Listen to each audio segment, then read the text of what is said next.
today, I'll use RECORDA-ME from Volume 1 and show you what the process is when we create an analysis of a jazz standard. This song's harmonic progression seems pretty simple at first glance. The first chord is A minor 7, and the key signature with no flats indicates we could be in C major or A minor. If we look at the first chord, it's an A minor. And the last chord in the song is E7, the 5-7 of A minor. So everything is pointing to the key of A minor.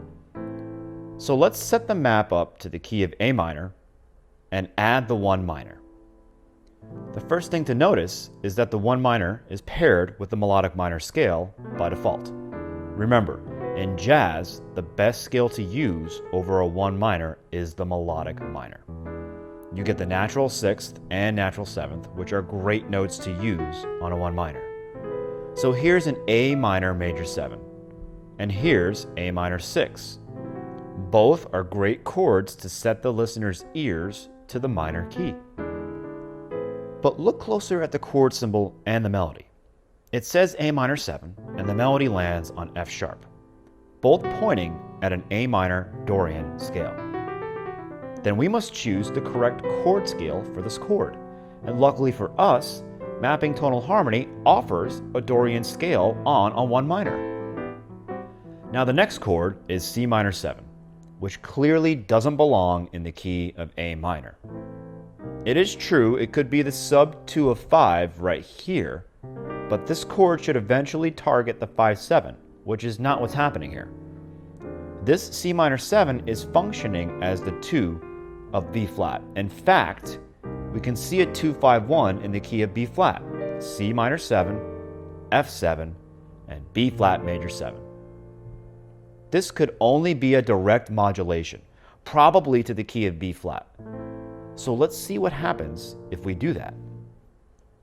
I'll add a direct modulation to the key of B flat and enter 2 minor 7, which is C minor 7, a 5-7 here, the F7, and the 1 major 7, which is B flat major 7, here.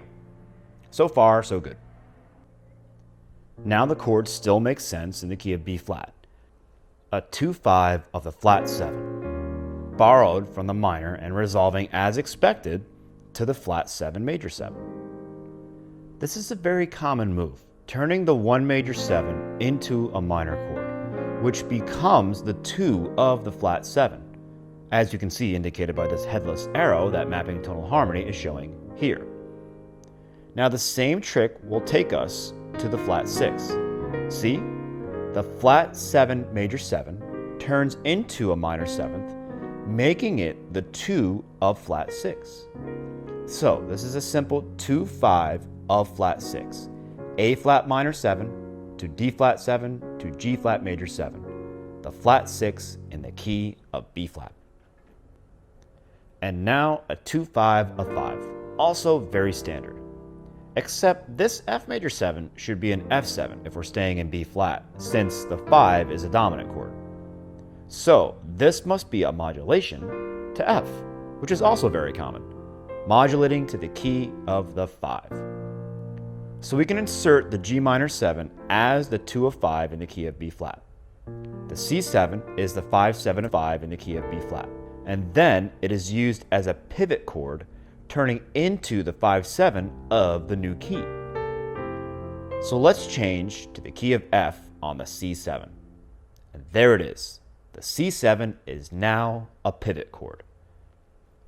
It was the 5-7 of 5 in the key of B flat, and it is now functioning as the 5-7 in the new key of F. And the last chord is an E7 sharp 9, which is the 5-7 of 3 in the key of F. I can easily get the sharp 9 if I pair it with the major blues scale instead of the default Mixolydian flat 9, flat 13. Now, since we're going back to the key of A minor at the beginning of the song, we can add a new pivot chord modulation right here on the E7 sharp 9. So let's change to the key of A minor, and the E7 is now functioning as the 5-7 in the new key. You must be thinking, great, that's the analysis. Actually, this is where it gets interesting. Because if we look at the melodic structure of the song, something stands out right away, which will make this analysis okay, but not perfect. If we take a closer look at the melody on the A minor 7, it goes.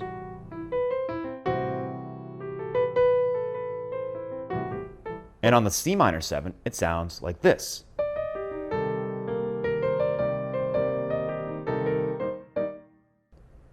So this is clearly a transposition of both the melody and the harmony.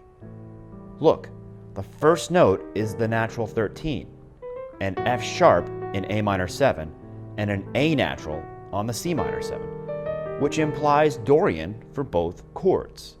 And all the rest of the notes are the same degrees against their current chord. Okay, I can hear you thinking, so what? Everything looks good. The A minor 7 says Dorian and the C minor 7 says Dorian also. We modulated to B flat right on the C minor 7, which agrees with the melodic line being a transposition. Everything looks right to me. Well, not quite. When we look at the melody, the transposition is a minor third up, but our modulation was from A minor to B flat major. And even worse, we're modulating from a minor key to a major key, but nothing changed if we look at the melody against the harmony.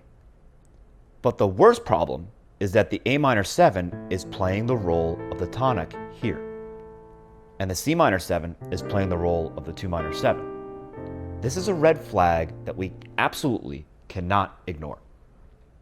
So my first intuition was to reconsider this A minor 7 as also being a 2 minor 7, which implies we're in the key of G major. Then the Dorian scale makes total sense with A minor 7 being the 2 minor 7. Also, the song modulates to B flat, which is a minor third up, exactly as the melody does. But, there's always a but. Where's the G chord? How could we be in G without a G chord ever being played?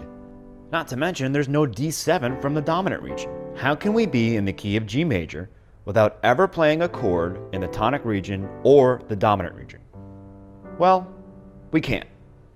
So, what's going on here? Actually, the issue is that we're trying to fit this section of the song into a tonal setting. And this song is modal in the first 8 bars. It only changes to a tonal progression after this F7. What's confusing is that at the end of the song, we have this E7 sharp 9, which is the 5-7 in the key of A minor. And a 5-7 in a minor key implies that we're in a tonal piece of music. Had we been in Dorian throughout the entire song, the 5 chord would have been a minor 7 chord. This is where we can push the limits a bit of mapping tonal harmony and take it into modal music. So the A minor 7 was a Dorian 1 minor 7 chord. And then the C minor 7 is a direct modulation to C Dorian, which I can do simply by adding a direct modulation to C minor and inserting the 1 minor 7 with a Dorian scale. And mapping tonal harmony is now showing a direct modulation from a 1 minor Dorian to another minor Dorian. See? We have never moved outside our home, the tonic, which is actually a Dorian tonic. When we arrive at the F7, we should already be in the key of B flat and in a tonal setting. So let me simply repeat the C minor 7 on the first 2 beats of this bar here, and insert a pivot chord modulation from the key of C minor to the key of B flat major. The C minor 7 was the 1 minor in C Dorian and will now become the 2 minor 7 in the key of B flat. It's still a Dorian sound, but should now be reinterpreted as a 2 minor 7 in the key of B flat. Now the map clearly represents the harmonic progression. Remember, the first section is modal and the second is tonal. And here we can see the paths to the flat 7 that turns into a minor 7, taking us to the flat 6 chord, which, as I said before, you'll find in so many tunes. Okay, I hope this was helpful, and it's also shown all the work we do to create the analyses of the songs in the Jazz Standards progression book. Thanks for watching. Don't forget to subscribe and click that notification bell to stay up to date with our current content. We'll see you next time.